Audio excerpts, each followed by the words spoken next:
Good evening, everyone. I, Sayuda Rida, on behalf of HR Metrics, welcome you all to the webinar on how to do D&I gap analysis by using GDIB assessment checklist. Before we start, I'm just going to walk through the Zoom guidelines. You have the audio option for muting and unmuting yourself. There's the chat box for questions. You can drop in your queries over there. You can either have the video on or off. However, it is suggested that the participants have their video off during the webinar in order to avoid disruption.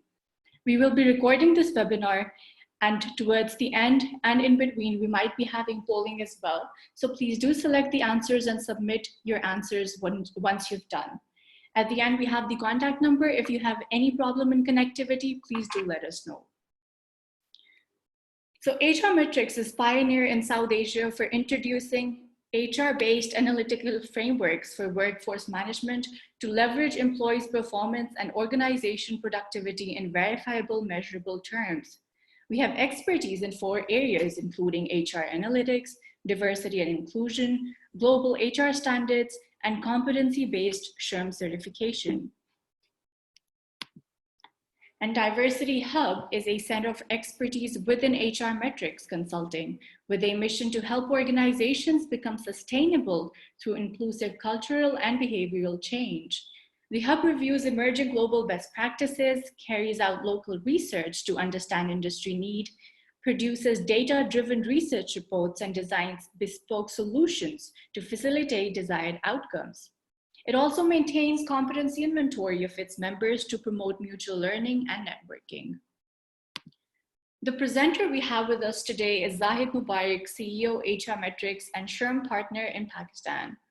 Member ISO Technical Committee 260, which comprised of experts from 11 countries, including USA, UK, Pakistan, France, Germany, Sweden, Switzerland, Austria, Norway, Netherlands, and Portugal for developing global HR standards. He also participated in HR standards meetings at Washington, London, Melbourne, Rotterdam, Paris, Singapore, Bali, and Milan.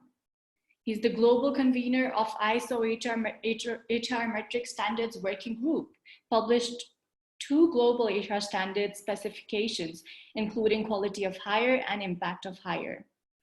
Zahid has also been the distinguished speaker in international HR conferences and seminars at Las Vegas, Beijing, Moscow, Baku, Hanoi, and Dubai. He introduced the SHRM competency-based HR certification in Pakistan and is the member board of directors for the Center for Global Inclusion USA. Thank you, and with this, I hand over to the presenter. All right, thank you so much. I think in the routine times, I always get an opportunity to pay a visit to the different cities and interact with the various colleagues. But at this point of time, now that there's a travel restriction, I think this webinar provides a good opportunity to connect with everyone. So I would like to say hi to everyone. Thank you so much for making it convenient to be with us this evening. I would request everyone to keep your video off. Also, I'm going to keep my video off as well. And toward the end, when we have the question answer session, that would be an opportunity for us to, we would encourage the video interaction during that segment. All right. Okay, so we are going to cover today the GDIB assessment, which is the core topic for today. But around that, it would be important for you to understand certain additional things, particularly those who are new to this session or who are attending it for the first time. So we'll be walking you through what is GDIB, the benefits of GDIB, how to use, what are the organizations who have won the GDIB award in the past. Then there's the distinction between the diversity and inclusion. GDIB categories, levels, and the benchmarks, process of the GDIB assessment. Then the 2 instruments or the methods which are being used for the assessment, that is the subjective and the objective. And the final one is what we have planned next for you. So this is the complete contents of for today's session. We'll cover it around 30 to 35 minutes. Okay, the first thing about the GDIB, as you know, this is a global standard which has been developed by the 95 global experts. And this took place under the leadership of a lady, which is called, her name is Julie O'Mara.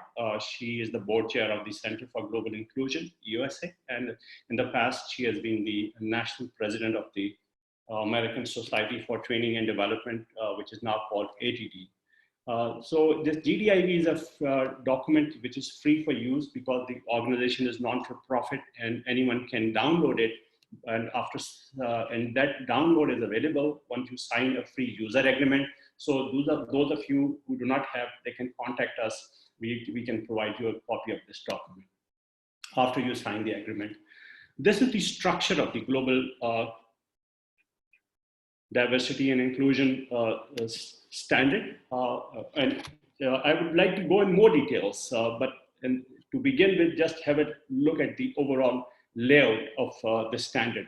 It comprises of the 4 different groups which are called the foundation, internal group, external, and the bridging.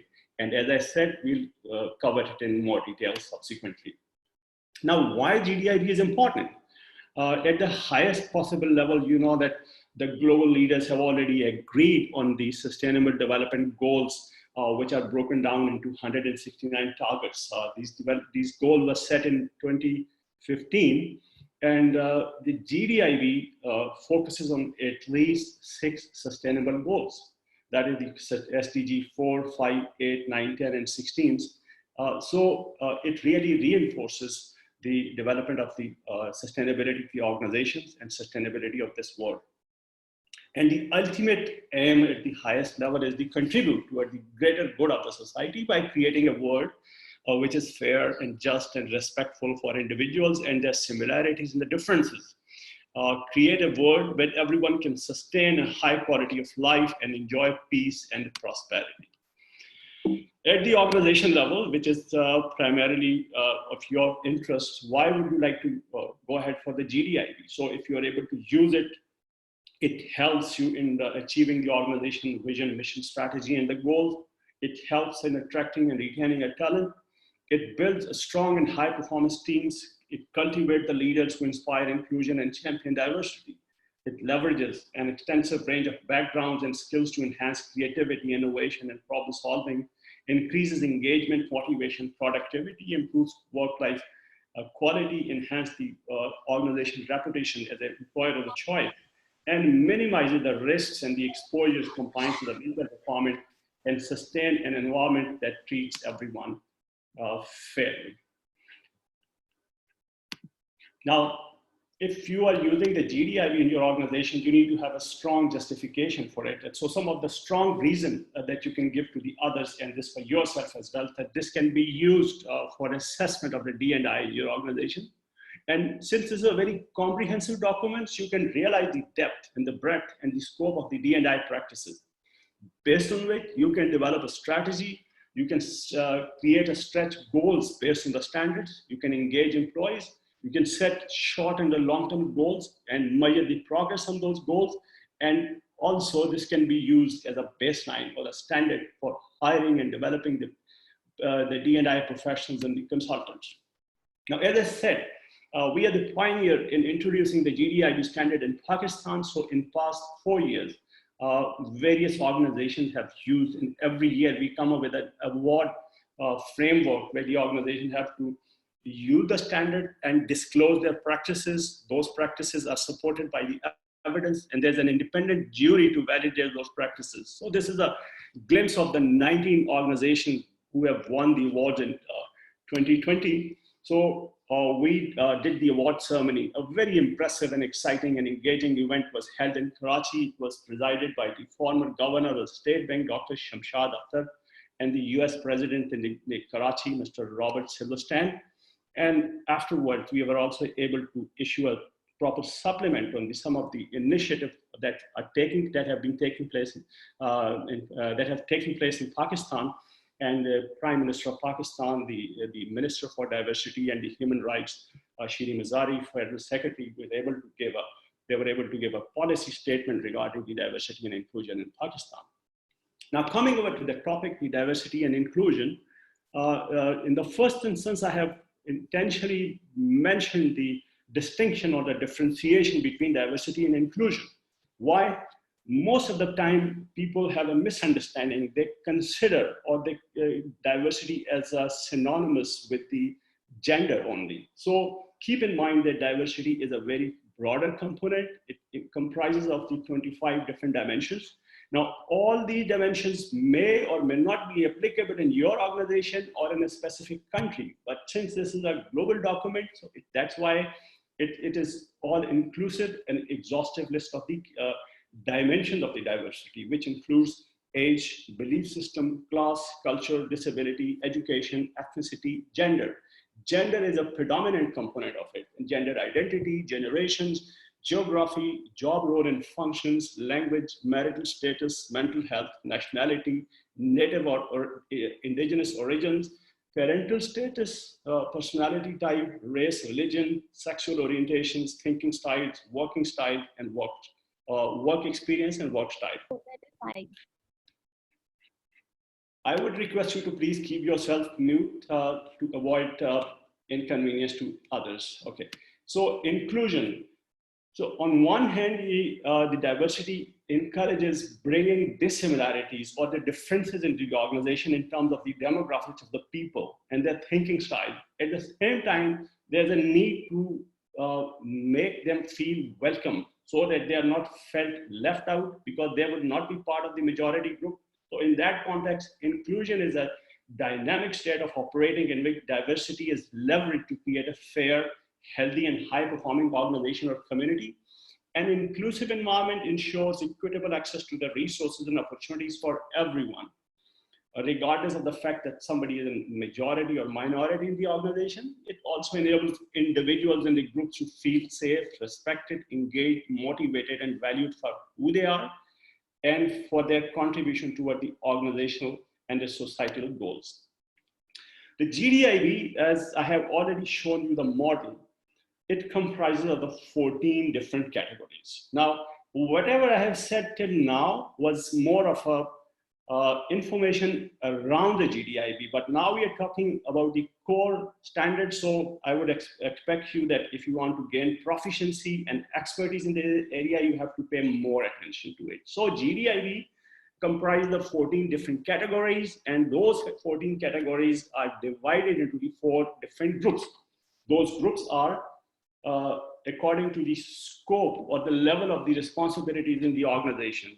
The first group is called foundations, and the role of the foundation group is to drive the strategy. So that includes the 3 categories which comprise of the D&I vision, strategy, and the business case, leadership and accountability is D&I structure and implementation. The next group is called an internal, which is primarily the HR group, whose job is to attract, retain, and develop the people. Now, the categories under this group are recruitment, retention, development, and advancement, benefits, work-life integration and flexibility, job design, classification, compensations, D&I learning and education. The third group is called bridging, which connects internal and external and the foundation. So I would like to talk first about the external and then the bridging. So in the external group, you have the people from the business and those who are responsible for the product and the services and the marketing.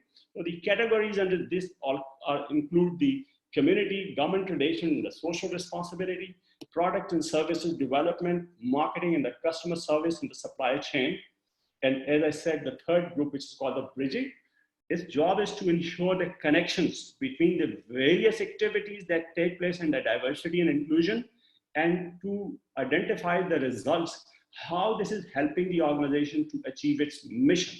So for that matter, there's a mechanism for assessment, measurement, and research within the organizations, the mechanism for D&I communications, and the connections between D&I and the sustainability, so that you can demonstrate that on one hand you had identified a business case and the social case, and now you're trying to prove that these are the results and this is what has been done to achieve those outcomes. So we talk about the 14 categories. Now, every category has got different levels. So there are total 5 levels. I'll demonstrate you in more detail, but first of all, understand the difference between each level. So the levels are developed from lowest to highest. The level 1, consider that you are using a category of the GDIB. So there could be, the lowest level could be inactive. You don't have to struggle much to be on the inactive, because it means that no D&I work has begun, and diversity as a culture of inclusion are not part of the organization's goals. So if you are doing something on D&I, there's a possibility that you might go to level 2, which is basically a reactive level, where you get into the D&I practices with a mindset that this is because of the compliance or the regulator or the certain local laws and regulations. But you do not truly realize the value of the D&I because you're doing it from the compliance perspective. The third level, which is called proactive, where you have a clear awareness of the benefits and the value of D&I, and you're starting to implement the D&I systemically.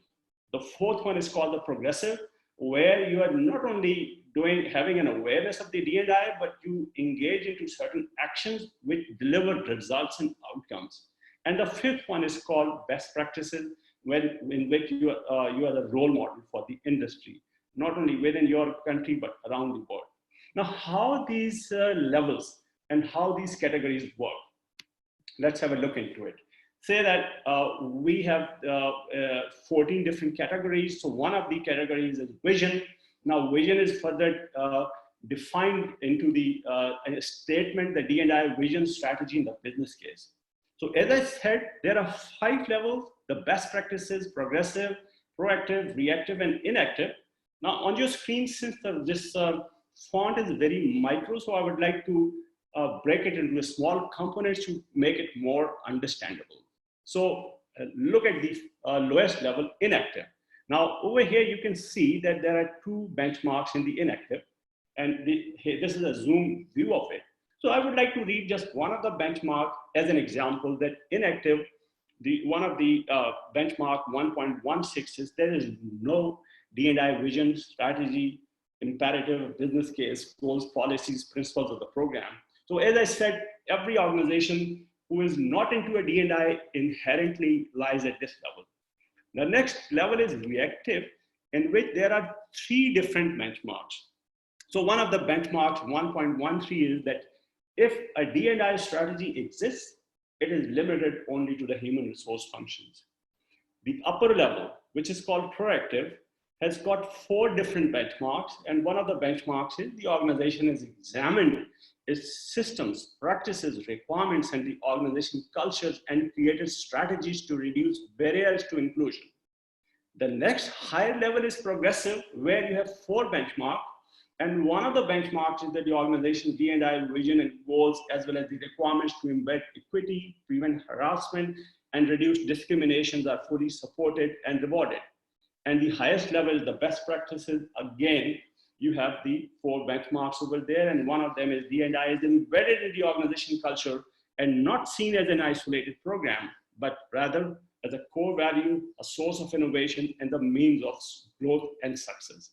So this is how you interpret, you understand the GDIB structure. So in terms of the total benchmarks, there are 266 benchmarks. There are 5 different levels. There are 14 different categories. So if you have understood this thing, I would suggest you to please raise your hand.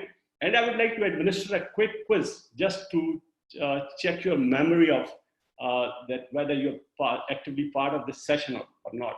So you have this option of raising your hand electronically. So could you please raise your hand to give me an understanding that you have understood whatever I have said so far before I go to an assessment part?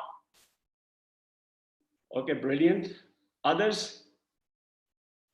Okay. All right, all right. Go ahead, go ahead. I think half of the people, there's no response. So there's no purpose to be here if you're not able to understand the contents of this webinar. Okay, based on this, I would like to have quick poll, and I'm launching this poll. There's no formal grading, but just it would be an understanding for me that what is your level of comprehension. So please respond on your screen. You have the questions and the 3 choices in front of each question. So please take the choice that you consider is the correct one. I hope you can see the poll on your screen.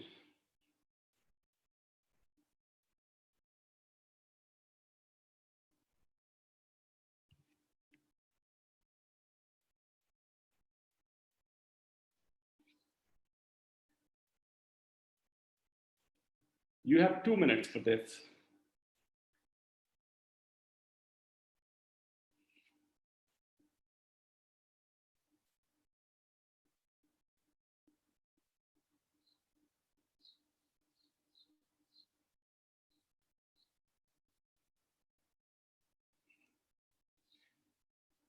Amreen, can you see the poll on your screen?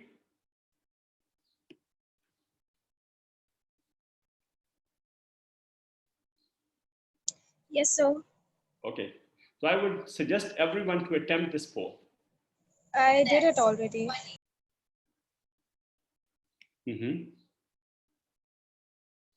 I have not received your vote. Amreen, have you submitted the poll also? Because once you attempt, you have to submit it. Yeah, I did. See?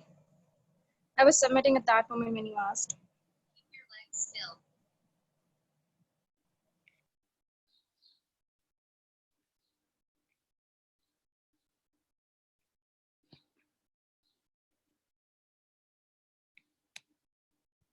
I can't see a progress by anyone submitting the poll. Do you have get this option of submission?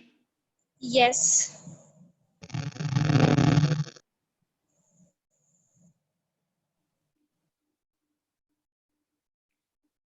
I clicked on submit. Yes. Didn't you receive it yet? Have you done it? I have already Yeah. submitted. I don't know why I you're not able to see did it this. twice. Okay. If you've done it, maybe I end the poll and then we should be able to see the results. Okay, just 30 more seconds.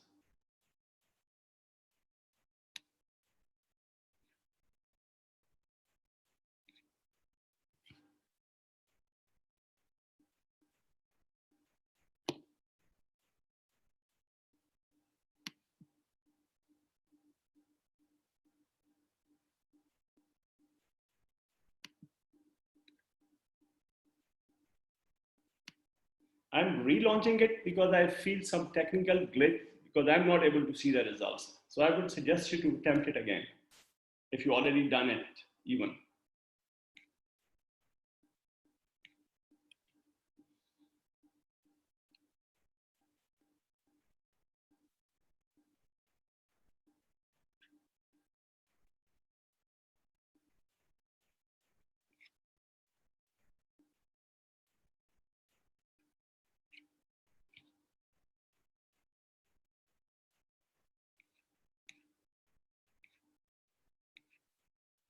Okay, I'm ending the poll. Thank you so much for your input. Okay, so with this, we move to the process of the GDIB assessment. Now, this is the crux of the whole process that in the beginning, I gave you the peripheral information, then I talked about the standard, now I talk about the process of the GDI assessment. Keep in mind that the assessment is a very structured process. It's not very technical, but you have to be very meticulous about what you're trying to do because this is a comprehensive and structured document. You have to follow the typical guidelines. So whosoever was registered till yesterday, my team member was able to provide me a copy of the assessment checklist, and I expected everyone to read page 1 to 5 of the assessment, but I would like to go through it one by one. So number one requirement is you prepare. So when you are doing an assessment as an assessor, within or outside your organizations, there will be certain people with whom you would be interacting, and they would expect a fair degree of proficiency and the understanding from your side. So that if you want to be a subject expert, you have to be ready to answer their questions pertaining to the GDIB. So I would suggest you to prepare very well on this document before you talk to them.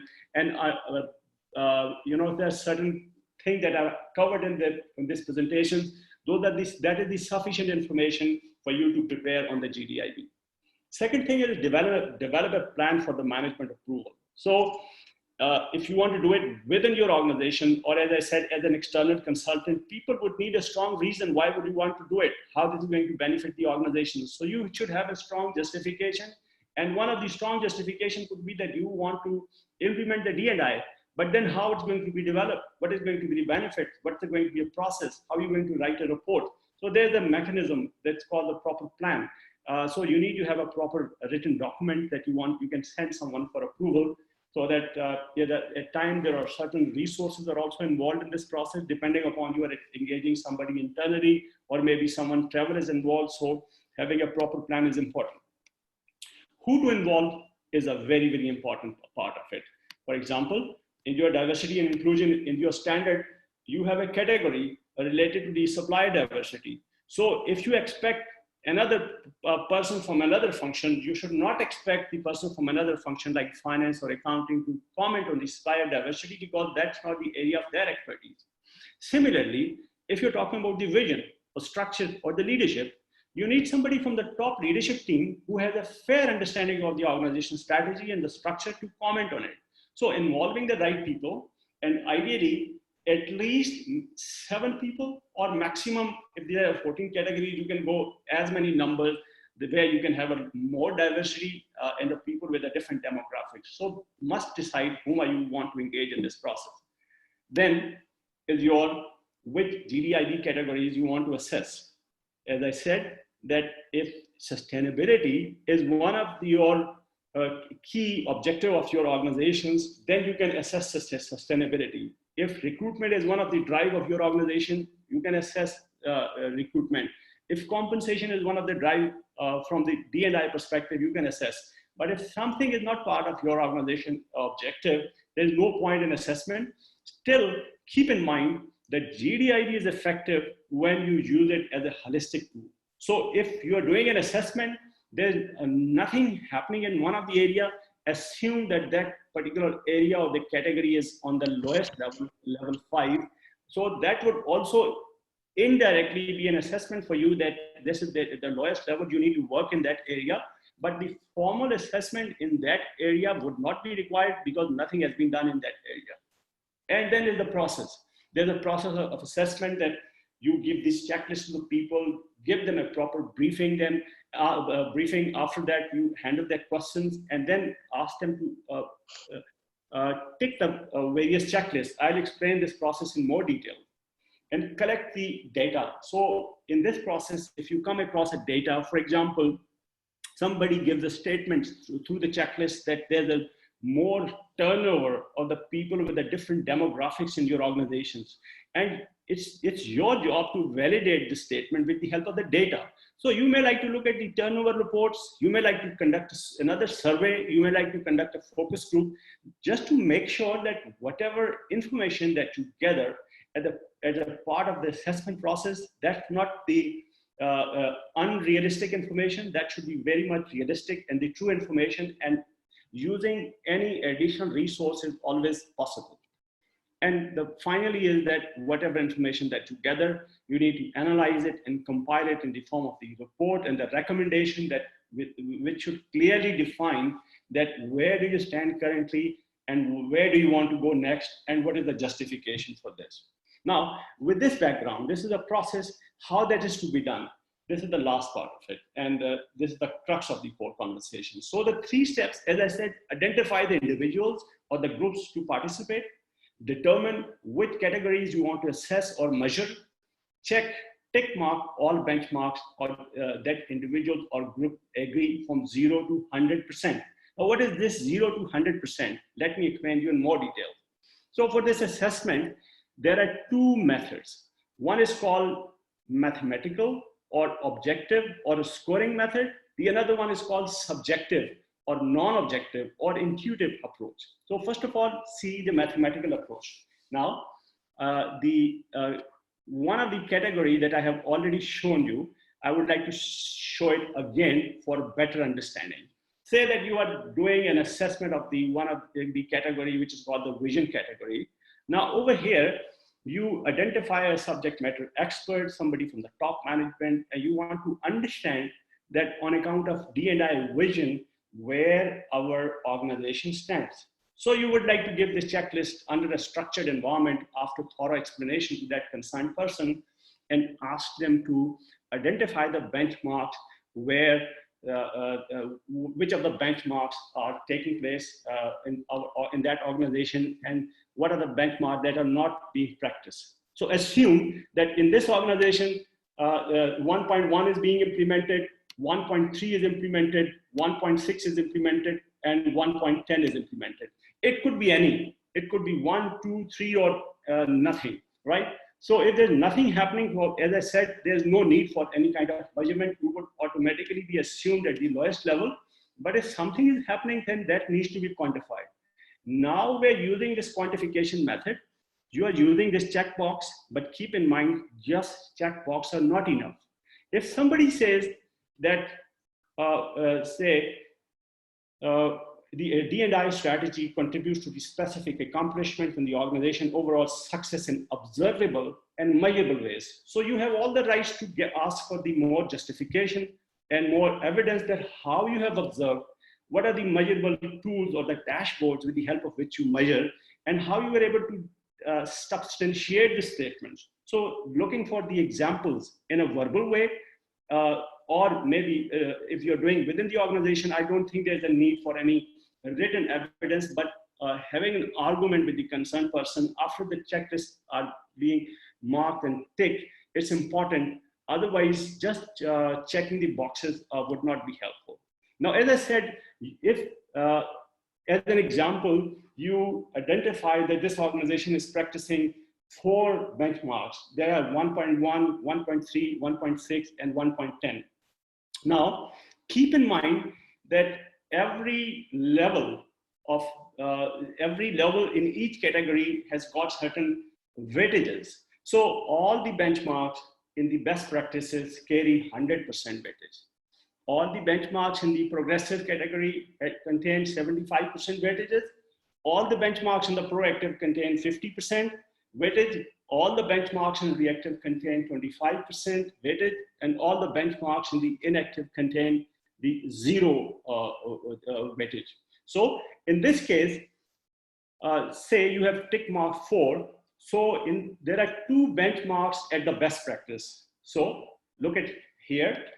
You have ticked 1.1 and 1.3. These are the 2 benchmarks at the best practice. So every item in the best practice has got 100 values. So multiply 2 by 100, it will give you 200.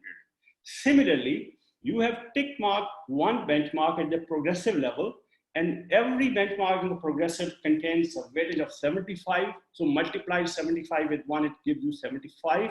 And there's a 1 benchmark in the proactive level. So multiplied with 50, you get 50. Sum up all these and you get 325.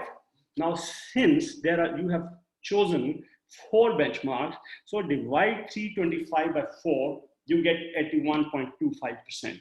Now, what does it mean, 81.25?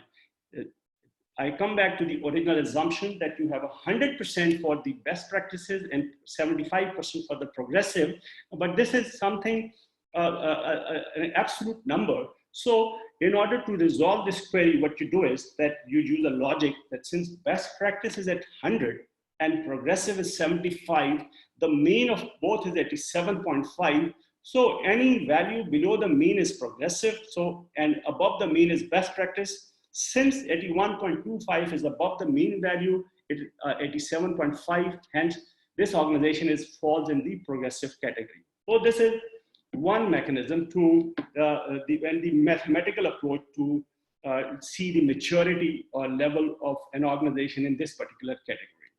The second method, which is called intuitive or more gut-based, where you don't want to get into a quantification, but you want to use a certain subject matter experts from your organization, and you want to do an approximate assessment. Say you give them this checklist and ask them, you just tick mark what is happening in the organizations, and you qualify every benchmark like the previous mechanism with the help of example. So overall, you see where there are more concentration of the check boxes, you assume that your organization falls in that particular area. but that would be, I think that is an approach, but not a very structured or not a very defensible approach. But this is an approach. This is called an intuitive approach. And finally, the most important part of this whole exercise is that on one hand, you are trying to determine where do you stand currently, and it should also act as a springboard for you to understand where do you want to go in the short run or in the long run. Say in this case, you say that you stand at 1.1. So, and you're not practicing 1.2. So there's an opportunity for you that out of the best practice, you are doing 2 things and 2 things are still left to be done. So you would like to go for the next one. And if you think that you have a fair degree of best practice in your organization, there's also an opportunity to explore the other categories. As I said, GDIB is a very comprehensive framework. There are 266 benchmarks. So I don't see there that any organization in an absolute mature state that is able to comply with everything. Now, whatever that I've told you now, this is a part of the realistic assessment within organizations. We run the award process. In that process, we do not go for this comprehensive framework because this can only be done when there's a one-on-one interaction. Since during the award, we don't go for one-on-one interaction, but we do expect the organization to give us the evidence of whatever they're doing, and that is being verified by an independent jury. So just as a note of remembrance that this mechanism is only for the assessment within the organization, and we don't apply it during the award. Now, this was all that I wanted to share with you all. As I said, as I announced today, that what I expect from you, because you know that the things are evolving in very rapid manner, and in the knowledge-centered economy, people expect you to have a specific knowledge, specific expertise, rather than being generic. And this specialization is applicable in every area, where you talk about the medical, the engineering, the finance, accounting, risk. So we have designed a new credential. We call it a qualified practitioner in GDIB gap analysis. So whatever that you have till now, it was promised with you, it's free of cost. But if you want to earn this proficiency in this area, you want to earn this credential, we have laid down a process for it. And the process is that you let us know you are interested in it, and you want to do this assessment within your organization or some other organization in a realistic terms, and you follow this mechanism. If you already have a checklist, good enough. If you don't have, we'll provide you. You do this assessment, write a report, we'll assign an examiner to you, who would like to conduct your test, who would like to see your report, who would like to also conduct an assessment, the oral assessment in the form of a viva, pertaining to the various questions of the GDIB framework. And if you qualify, you'll earn this credential, and we'll notify it to the other employers that you are GDIB qualified professionals. And we'll not leave, we will also plan certain additional intervention for the people who earn this credential. So there are 2 things subsequently. Obviously, those things would be complementary for the people who earn this credential. Number 1, the mechanism for developing the D&I strategy. Many organizations, they contact us, they ask us, let us know that how we can develop a strategy in our organization, because this assessment process tells you where do you stand. The GDIB tells you what to do. Where do you stand? It also tells you what you can do, where you want to go, but how do you want to go? What is the process for it? That is where we can come and we can help you in understanding the mechanism for developing a D&I strategy. And in the past, we have done a research in which we gather the data from 60 organizations, the 60 proactive organizations, and that data provides a very good framework in the form of the metrics on the diversity dimensions that they are practicing, who is responsible for the D&I, what could be the possible reason for practicing the D&I, what is the diversity, and particularly the gender diversity composition at the board level in Pakistan, in the management level and non-management level, the C-suite level, the D&I metrics, inclusion metrics, how the organization measures D&I, what is the frequency of their reports, and how they evolve. So these are the subsequent 2 things that we have included, that we have incorporated for the people who want to earn this credentials, because our purpose is that we should be able to develop people not just with the generic expertise or not just with the knowledge, but have the ability and the practical experience to apply that knowledge to help the organizations. So with this, I would like to conclude, and from here onward, the session is open to interaction. You may like to open up your video for the question and the comments. And if you want to comment, please keep it short. In the first instance, raise your hand. And afterwards, once I give you the permission to go ahead, then you can proceed with it. But short of it, I would like to administer one more poll. And I would now and expect you to answer these two questions on the poll, and then we'll come back to the questions and the answers. So you will be able to see two questions on your screen. So could you please attempt it?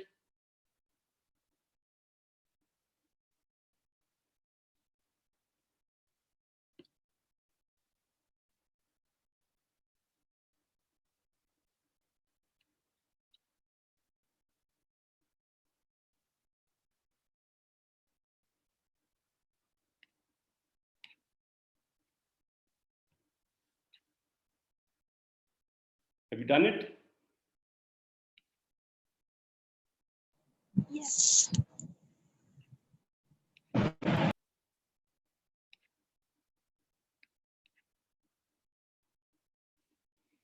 Okay, I'm closing it in next 15 seconds.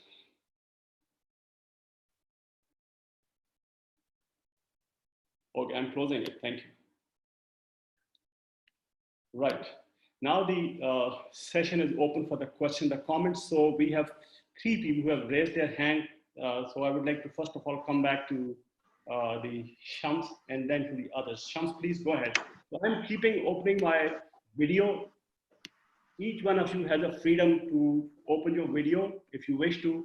I'm comfortable with it. Assalamualaikum, sir. To everyone. Sir, I just wanted you to, sir, rebrief that intuitive method. Intuitive method, okay. In the intuitive method, as I said, this is just a subjective approach, right? So say if you are assessing this category and you are the one who is responsible for it. So you would like to look at all the benchmarks in this area from 1.1 to 1.17, 1.12, just a moment, 1.7. There are 17 different benchmarks, and using your judgment, you would like to tick mark the various benchmarks. And at the end, you would like to see where there's a more concentration. Say, out of these all benchmarks, you have tick marks somewhere, 3 somewhere, 2 somewhere, 1 somewhere. So by using your judgment, where there's more concentration of the check boxes, that would be an area that you probably think your organization resides over there. But if you want to further validate it, there you can get a similar opinion by another person, and you can have a qualitative discussion with someone that probably I think so that this is where my organization resides. Now there could be 2 possibilities. If you are involving 2 people, they might differ. Someone might say that no, we are progressive, and you think we are proactive. This is possible because it's just a matter of approximation or an estimation. So that possibility is there. So you can, for example, you have the 75% marks for the proactive and the for 50% marks for the proactive, and you have the 75% for this.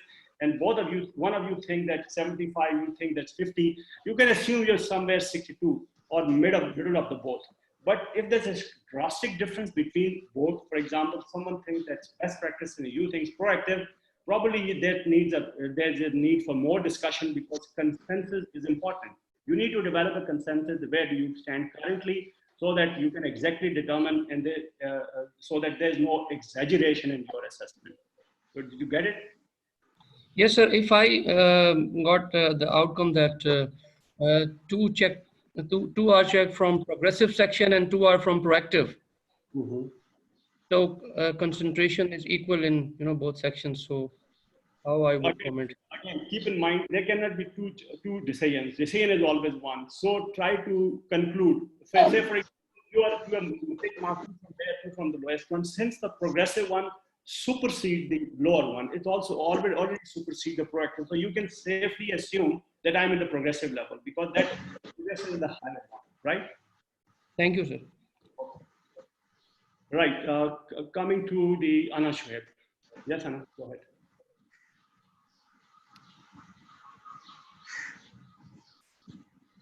Anna, you raise your hand. Is it intentional or unintentional?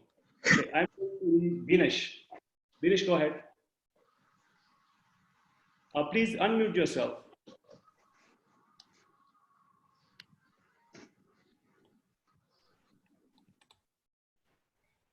Vinesh, you want to say something? Okay, Rana Imran. Hi Zahid, I really appreciate that. It's a really great session. I just have one question that how many certifications do exist in this GDBI part? The one you had just talked about. Apart from that, if I would like to go for the certification to be GDBI standard strategy maker or the strategy where you guys come in. So is there any certification for that as well?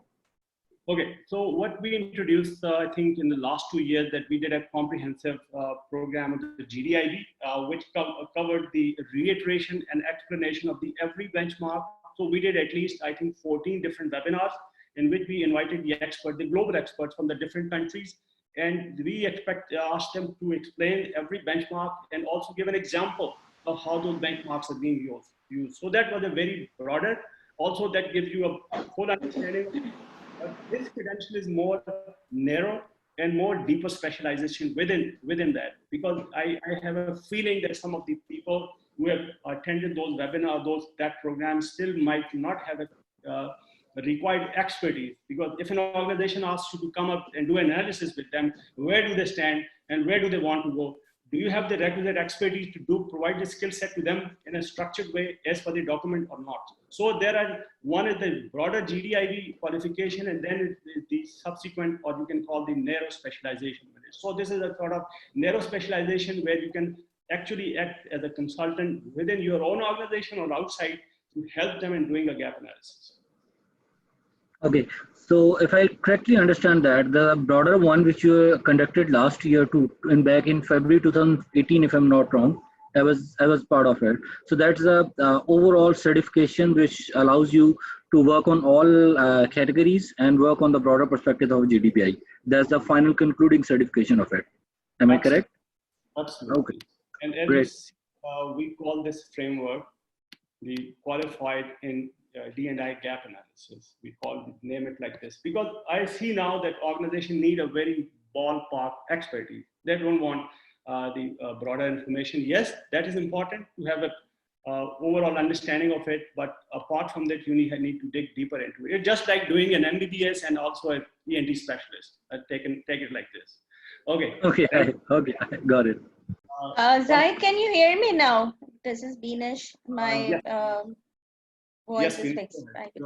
Okay, my question is, since we have enrolled for SHRM as well, so, and there is some part of DNI there also. So what's the difference between, where is the edge? Where is the edge? Okay. So SHRM certification, that's quite comprehensive. Over there, the diversity and exclusion is one of the functional competency. Okay. But over here, in terms of concept, there's not much differentiation, but there's a deeper specialization, as I already said. Secondly, in this, we combine the local data. For example, in that certification, we don't have the essential information about Pakistan. But over here, we have the data of 60 leading organizations about in Pakistan.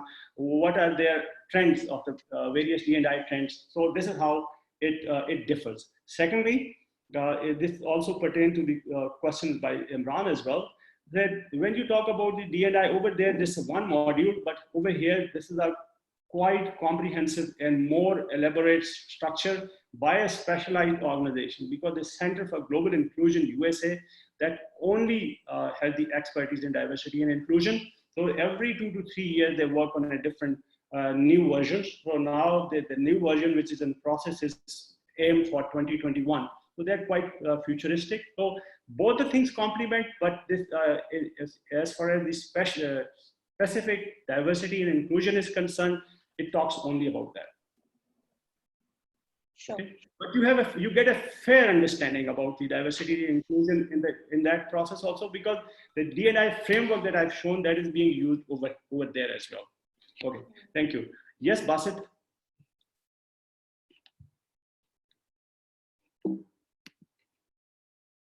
Basit, do you have some? Shams, I just have a quick question, like based on your experiences so far, which approach is actually mostly used, mathematical or intuitive? Because both these approaches has pros and cons, and it is, I think, up to the consultant or the assessor to basically, you know, make a call that which approach should we use, because again, there are too many pros and cons for each and every one of the approaches that you have discussed. Right.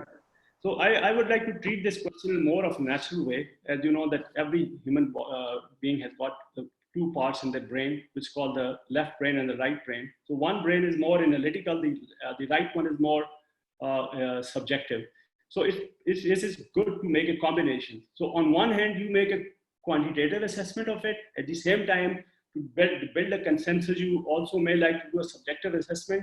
It just like, for example, you are traveling from here to Lahore. So in the first instance, you may like to make an approximation, how much time it takes from going from here to Lahore. You think it's 4 hours, but when you actually, you want to go to the more detailed sort of calculations, you would like to get into the actual number of the kilometers and average speed that you wish to maintain. So making a combination of the intuitive and the objective approach, because it costs you nothing. It's a matter of just looking at the things from the both angle. So it is advised to make a combination of both intuitive and the mathematical approach, so that you are able to find both the perspective and you don't miss out on anything. Do we have another continuum for a mix of both approaches? Because that's normally what the consultants do. The more credible one is the mathematical approach, but there's no harm in doing an intuitive assessment, because I said there's no formal exercise involved. You just want to see that if I would have not gone for this mathematical calculation, I want to assess where I would have stood, and what is the level of discrepancy between my subjective assessment and the mathematical approach. But this one is more defensible, the mathematical one. Thank you, sir. Thank you for sharing the experience. Thank you. Okay, anybody else? Anha? So my mic, actually, I hope you can hear me. I raised the hand initially, but just a comment by my side that it was a very good session. I've learned a lot. I'm just very new to this topic and I'm just learning out of it. Great, thank you so much. Okay, so Farid. Sir. Sir, can you hear me?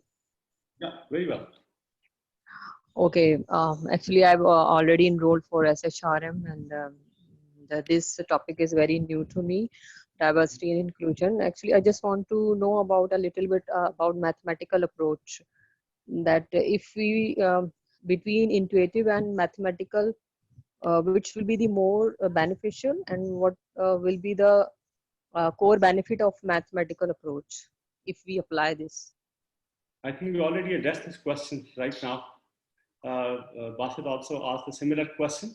As I said, it's good to make a combinations, but if you want to go for something which is more sure-footed, because when you do the calculations, you can easily defend it. Since you have to ask for every justification of every benchmark, so when you tick mark something, there's a certain assigned value to it. And even after assigning the value, like you see that you stood at 81.5, so you didn't know where do you stand. So you use a proper logic that if the 100 is the best practice, the progressive 75, the balance or the mean of both is 87.5, you are below 87.5, so you are more progressive and less best practices. So there's always a benefit in determining something in a more quantitative term, where do you stand and where do you want to go.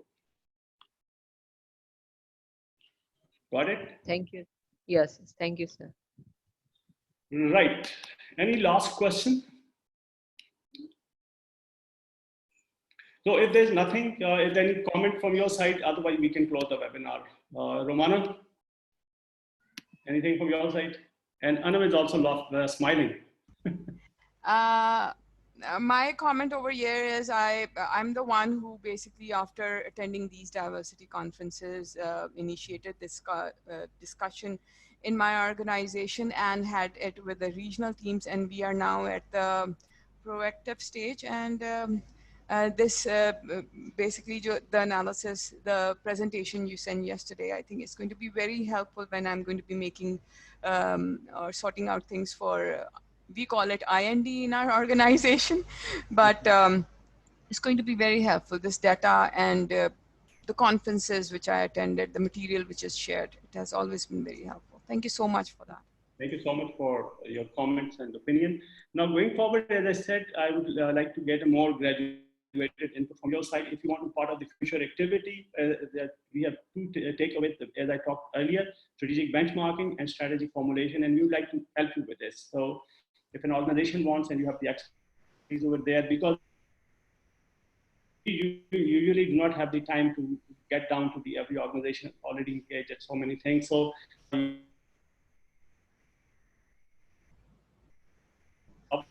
we want to make sure that you are equipped with the right tools and fully qualified to represent us. And either you want to do it independently, that's your choice. Okay.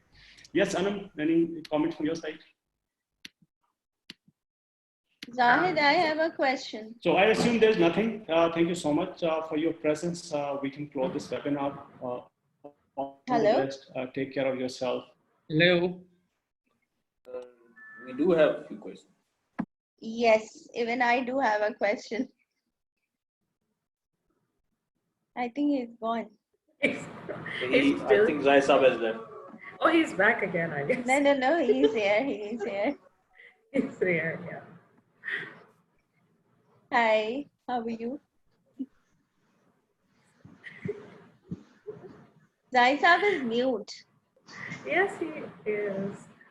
I don't know. I think he finally I gave got a up. sign he left. Now we can see his name, but he's muted. I don't know. He's still there or not. No, it's still recording. Maybe he's coming back. Might be. Let's see. He won't come again. He has left the webinar. He has left the webinar. He won't come again. His name is still there. Yeah. I know why. Because he's the host. Because he's the so host. You will always find his name in the webinar. No, So we he's all no have more to there leave. now. We have He's to leave, left you now. know. He's no more there. It's our job to leave now. Everyone stay safe in this corona period. You do, guys. Yeah, Everyone take care for yourself. Thank you. Okay, Bye-bye. guys. Allah Hafiz. Take care. Take care. Bye.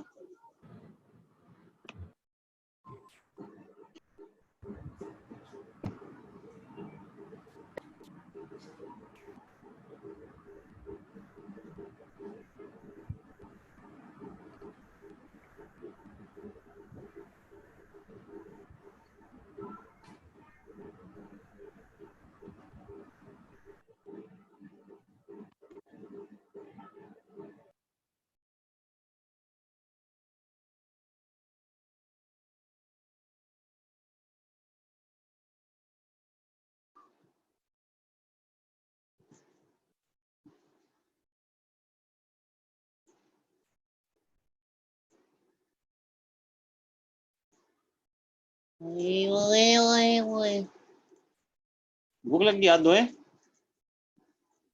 आपने धोए